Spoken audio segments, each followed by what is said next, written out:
He spent years waiting to feel ready, ready to begin, ready to change, ready to finally become the person he imagined himself being. He thought readiness would arrive, like clarity, like one morning. He would wake up different, certain, confident, prepared. But that moment never came. Instead, life kept moving. Days passed quietly, weeks disappeared quickly, and the version of himself he wanted to become always seemed slightly ahead of him, just out of reach. So he waited. He waited for motivation, for certainty, for the perfect plan, for the right timing, for a version of himself that wasn't afraid. And while he waited, other people seemed to move forward. Not perfectly, not confidently, just consistently. That part confused him, because he believed confidence was supposed to come first. But the people growing around him didn't seem fearless. They simply kept moving. Meanwhile, his life became filled with preparation. Saved videos, new routines, ideas written down late at night, promises like, "Tomorrow I'll start seriously." And for a moment, those promises felt good, almost productive, like thinking about change was somehow the same thing as changing. But eventually, the excitement faded, and reality returned. Nothing around him had changed, because he was still standing in the same place, still preparing, still planning, still waiting to feel ready. At some point, he started noticing something painful. The longer he waited, the harder beginning became. Because now, starting carried pressure.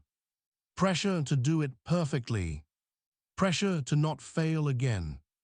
Pressure to justify all the time he had already lost. So instead of starting badly, he stayed still, which felt safer. At least staying still didn't create disappointment. But slowly, that safety became its own kind of pain. Watching life move, while convincing yourself you're almost ready, is exhausting, especially when deep down, you already know the truth. You are not waiting for readiness. You are waiting for the fear to disappear. And maybe that was the realization that changed everything.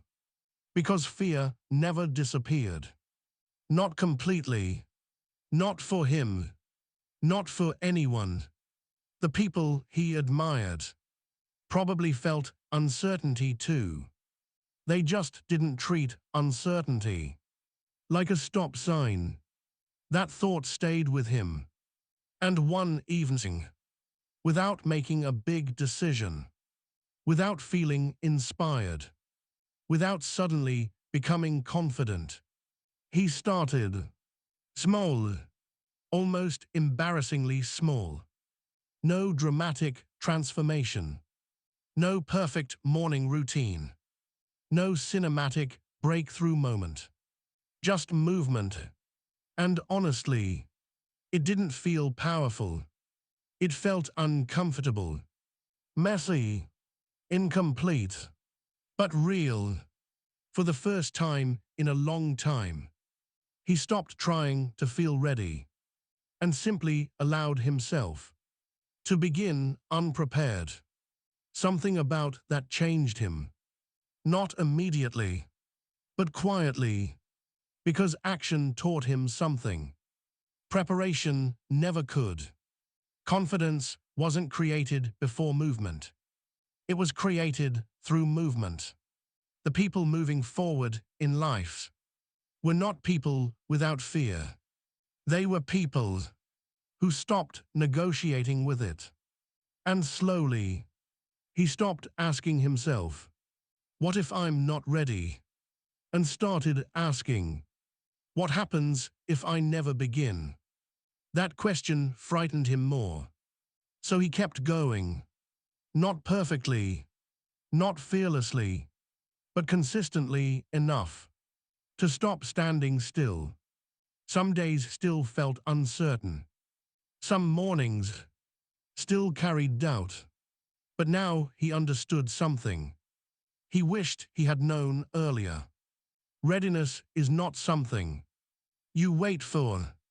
It is something you build by moving. He spent years waiting to feel ready.